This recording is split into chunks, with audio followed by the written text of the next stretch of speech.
নমস্কার প্রিয় দর্শকবৃন্দ, আপনাদের সবাইকে স্বাগত আমাদের ইউটিউব চ্যানেল যোজনা টেক বাংলাতে।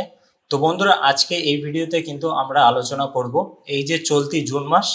তো এই জুন মাসেই কিন্তু অনেক নিয়ম কিন্তু বদলে যেতে চলেছে, এমনকি কিন্তু অনেক নিয়মও কিন্তু বদল হয়েছে। তো অবশ্যই কোন কোন নিয়ম বদল হয়েছে তো সেই সংক্রান্ত বিষয়ে কিন্তু আমরা খুঁটিনাটি এই ভিডিওতে কিন্তু আমরা জানার চেষ্টা করব। তো চলুন বন্ধুরা, ভিডিওটা শুরু করা যায়। তো বন্ধুরা, এখানে বলা হয়েছে দেখুন, আগামী 4 জুন ভোট গণনা, তৈরি হবে নতুন সরকার। আর এই আবহে আজ থেকেই দেশে 5টা পরিবর্তন করা হলো, যা আমজনতার জীবনে প্রভাব ফেলবে। তো প্রথমে কি আপডেট আছে দেখুন, এলপিজি সিলিন্ডারের দাম থেকে ক্রেডিট কার্ড নিয়মে নানা বদল এসেছে। তাহলে জেনে নিন 5টা বদল কি কি হতে চলেছে। তো প্রথমে কিন্তু তেল নিয়ে কিন্তু এখানে ব্যাখ্যা করা হয়েছে, তেল অথবা গ্যাস। তো কি বলা হয়েছে দেখুন, তেল বিপণন সংস্থাগুলি প্রতি মাসের প্রথম দিনে এলপিজি সিলিন্ডারের দাম পরিবর্তন করে। তো সংশোধিত দাম কার্যকর করা হয়েছে। আইওসিএল এর ওয়েবসাইট অনুযায়ী ফের এলপিজির দাম কমানো হলো। 19 কেজি বাণিজ্যিক গ্যাস সিলিন্ডারের দাম 72 টাকা পর্যন্ত কমানো হয়েছে। তবে এবারও 14 কেজি ডোমেস্টিক গ্যাস সিলিন্ডারের দাম অপরিবর্তিত রাখা হয়েছে। অর্থাৎ বাড়িতে যে গ্যাসগুলি ব্যবহার করা হয়, তো সেই গ্যাসের দাম কিন্তু কোনো রকম পরিবর্তন করা হয়নি। শুধুমাত্র কিন্তু বাণিজ্যিক গ্যাসে পরিবর্তন এসেছে, অর্থাৎ দামে। 19 কেজি বাণিজ্যিক গ্যাস সিলিন্ডারের দাম দিল্লিতে 69.50 টাকা, কলকাতায় ওই দাম 72 টাকা, মুম্বাইতে দাম কিন্তু সেম দিল্লির মতো 69.50 টাকা করে কিন্তু গ্যাস সিলিন্ডারের দাম।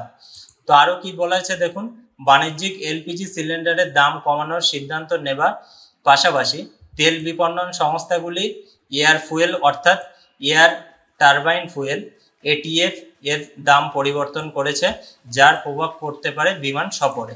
আইওসিএল এর মতে দিল্লিতে এটিএফ এর দাম প্রতি কিমি 1,01,683 টাকা থেকে কমিয়ে 94,969 টাকা করে হয়েছে। কলকাতায় এই দাম প্রতি কিমি 1,10,583 টাকা থেকে কমিয়ে 1,03,715 টাকা করা হয়েছে। অর্থাৎ এখন থেকে যারা যারা প্লেনে সফর করবে, তো তাদের কিন্তু অনেক টিকিটের দামের ফারাক তারা কিন্তু বুঝতে পারবে, অর্থাৎ অনেক দাম কিন্তু কমে যাবে। তারপরে কি বলেছে দেখুন, ক্রেডিট কার্ড নিয়ে। ক্রেডিট কার্ড ব্যবহারকারীদের জন্য নিয়ম বদল করা হয়েছে। ক্রেডিট কার্ড সংস্থা সংক্রান্ত নিয়মে বদল এনেছে এসবিআই কিছু ক্রেডিট কার্ডের জন্য সরকার সম্পর্কিত লেনদেন রিওয়ার্ড পয়েন্ট প্রযোজ্য হবে না। অর্থাৎ বুঝতে পেরেছেন যে সরকার সম্পর্কিত যদি কোনো আপনি লেনদেন করেন, তাহলে কিন্তু কোনো রকম রিওয়ার্ড আপনারা সেই ক্রেডিট কার্ড থেকে পাবেন না।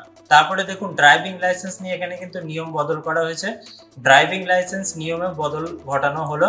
আজ থেকে ড্রাইভিং লাইসেন্সের জন্য পরীক্ষা বেসরকারি প্রতিষ্ঠানগুলিতে পরিচালনা করা যেতে পারে। অর্থাৎ বেসরকারি সংস্থায় কিন্তু আপনারা ড্রাইভিং লাইসেন্স এর পরীক্ষা দিতে পারবেন। এতদিন এই পরীক্ষা সরকারি প্রতিষ্ঠান পরিচালনা করা হতো।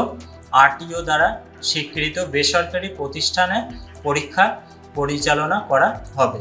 18 বছরের কম বয়সী কেউ গাড়ি চালালে তাকে 25,000 টাকা জরিমানা শুধু নয়, 25 বছরের জন্য লাইসেন্স দেওয়া হবে না। তো বন্ধুরা, বুঝতেই পারছেন যে 18 বছরের নিচে যদি কেউ গাড়ি চালায় এবং তাকে যদি পুলিশ ধরে ফেলে সাপোজ, তো তাকে কিন্তু 25,000 টাকা জরিমানা দিতে হবে এবং তার সাথে সাথে কিন্তু 25 বছরের জন্য তাকে কিন্তু কোনো রকম ড্রাইভিং লাইসেন্স দেওয়া হবে না। তো অবশ্যই কিন্তু এটা মাথায় রেখো, যারা যারা গাড়ি চালাও, এটা কিন্তু সরকারের পক্ষ থেকে বদল আনা হয়েছে।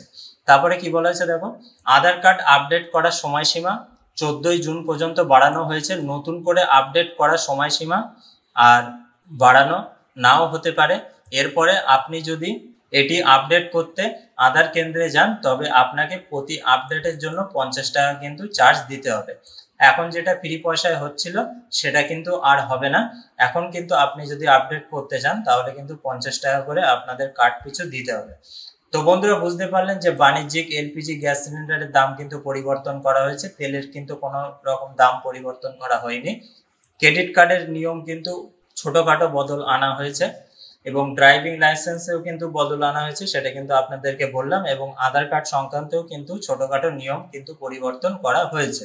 তো আশা করি বুঝতে পেরেছেন যে আপনারা এই যে জুন মাস, চলতি জুন মাসে কোন কোন নিয়ম পরিবর্তন হয়েছে। তো অবশ্যই আপনারা যদি এই সংক্রান্ত বিষয়ে যদি কোনো সমস্যায় পড়েন তাহলে কিন্তু আপনারা সেটা খুব শীঘ্রই সমাধান করার চেষ্টা করবেন। আশা করি বুঝতে পেরেছেন ভিডিওটা ভালো লাগলে একটি লাইক করতে কিন্তু ভুলবেন না। আপনাদের সুচিন্তিত মতামত অবশ্যই কিন্তু আমাদের কমেন্ট বক্সে কমেন্ট করতে ভুলবেন না। সবাই ভালো থাকবেন, সুস্থ থাকবেন। আর আমাদের এই ভিডিওটা দেখার জন্য আপনাদেরকে অসংখ্য ধন্যবাদ।